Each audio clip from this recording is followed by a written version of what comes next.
प्रभुत्व की होड़ में और गुलाम की चाह में लोगों को इतनी परेशानियां झेलनी पड़ती है कि दुख की उच्चतम सीमा भी पार हो जाती है। मैं बात कर रहा हूं द्वितीय विश्व युद्ध की, जहां एक देश दूसरे देश पर प्रभुत्व की होड़ में कोई भी रूप लेने को तैयार था, चाहे वो यमराज का हो या फिर शैतान का। आज इस वीडियो में फैक्ट थिंग्स एक ऐसा ही टॉर्चर हाउस की बात करने वाला है जो आपने कभी नहीं सुना, लेकिन इसका इतिहास बहुत खतरनाक है। यातना एक देश विजेता द्वारा दूसरे गुलाम देश पर इतनी ज़्यादा थी कि मानो तवे पर रोटी सिककर जल गई हो और फिर दोबारा उसे सेकना जब तक रोटी की बाहरी और अंदरूनी परत जल के खाक ना हो जाए। यूनिट 731 मतलब यूनिट 731 ये एक प्रयोगशाला थी, या यूं कहें अनुसंधान स्टेशन। यूनिट 731 एक ऐसा गुप्त लैब थी जहां उच्चतम यातनाएं दी जाती थी। बिल्कुल बेखौफ होके सैनिकों को इतनी ज़्यादा यातनाएं दी जाती थी, अलग अलग प्रयोग करा जाता था।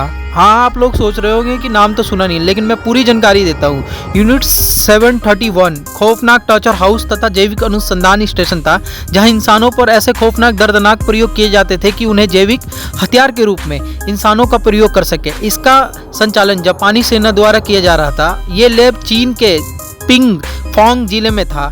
पहले ये मंचूरिया में था। 1938 में इसे पिंगफोन जिले में स्थापित कर दिया गया। यातनाओं का क्रूर रूप जिस प्रकार द्वितीय विश्व युद्ध के समय देखने को मिला, शायद ही जीवन में ऐसा कभी देखने को मिला, चाहे वो नाजी द्वारा यहूदी को हो या फिर स्टालिन द्वारा आम नागरिकों को।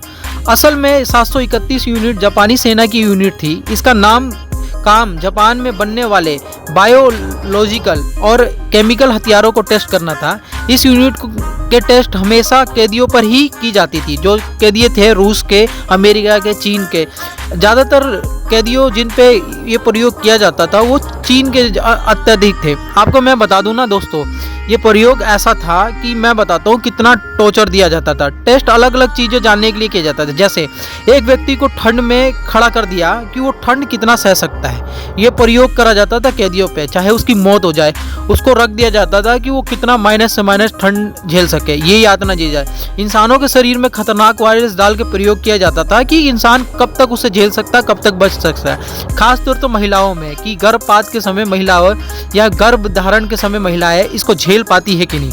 आपको पता है कि कई सैनिकों को खड़ा करवा के गोलियों से भूना जाता है कि कितनी गोलियां खाने के बाद उसकी मृत्यु हो जाएगी। आपको पता है कि कितना वो दर्द सह सकता है।